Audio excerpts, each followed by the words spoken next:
Welcome to Red Sox Rundown here at Eldridge Park in Orleans as YD clinches a spot in the Cape Cod Baseball League Championship with a 2-1 victory over the Orleans Firebirds. Anthony Santaniello and Mark Boyle here with you. Mark, just let's start with the elephant in the room here. Dustin Hunt, 7 2/3 innings, 10 strikeouts for the Red Sox. The best performance of the season for any YD pitcher, possibly any pitcher in the league, and he does it on the biggest stage in the playoffs. Well, I don't know if I'd go so far as to say any pitcher in the league. Remember, we did have a no-hitter. That's right. I just remembered. But in the context of what you're talking about, this was an elimination game. This was a pitcher that had never thrown more than 5 1/3. So to expect him to go 7+, allow 2 hits and strike out 10, and leave with a shutout is really not something I think anybody expected. But he was terrific. And then you get nice work out of the pen from Bell and Hawken, who Scott Pickler told us before the game had enough juice left to get one man, came out of the bullpen and got one man to end the game. It was really exciting, and it was a great win for the Red Sox. And they started things off in the first inning with a Gio Brusa home run to left. Certainly the way you want to get things going against Orleans, a very good team, especially against the best pitcher consistently all season in the league, Mitchell Jordan. You get on him early. How much did that mean for the Red Sox at the start of the game? Well, I think it was enormous because look at what has transpired this season. They'd played here 4 times. They'd been beaten 4 times. They hadn't really come close to winning here. And so there's, at least subconsciously, I think, a little bit of a hurdle to overcome. And when you jump out to the early lead, even though it's only 1-0 against the best pitcher in the league, I think it gives you a little jolt. And that was a big play. It's only 1 run, but it turned out to be huge in a 2-1 game. And that it came in the first inning, I think, was really a part of the story tonight. And another part of the story, 4 errors for the Red Sox tonight. The best defensive team in the regular season commits 4 errors. Really, a couple costly ones in the 8th inning. Mike Donadio, fly ball to left. Looks like a routine fly ball. He slips, ball lands, a run comes in to score. Next play, Dallas Carroll short throws a throw to first base, and the run gets on. They have first and third, and Bell gets out of the jam.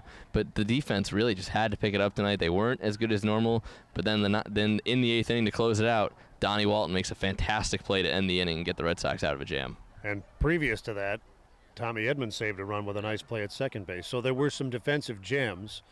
There were the 4 errors, and 2 of them did lead to the only run of the game for the Firebirds. But in the end, they were able to overcome that. And the pitching in the last 2 games was extraordinary. You're talking about a team that leads the league in scoring, a team that leads the league in home runs. And over the last 2 games, which encompassed a total of 22 innings, the Red Sox gave up 2 runs, which you would never expect, no matter how highly you thought of the Red Sox pitching staff. This team, you would think, is too good. But the last 2 games, the Red Sox pitching was too good for the Firebirds, and really that was the difference in the series. And now they run into a very good pitching team, the Hyannis Harbor Hawks in the Cape Cod League Championship. Dakota Hudson looking like he's going to lead the way for the Harbor Hawks in Game 1 tomorrow night at McKeon Park. We've only seen the Harbor Hawks 4 times. They won 3 times over the Red Sox. What do you look for out of this powerful squad from the West? Well, it's going to be a little bit similar tonight, I would think, in that the Red Sox are going to have to cobble together some sort of pitching. Thomas is unavailable, although he will be available soon. And the first game is always important in a 3-game series because if you lose, then you're in an elimination situation right away. So they would seem perhaps to have the edge, but if you looked at tonight's game, you would think that Orleans had the edge. They had Jordan going, and he'd never given up.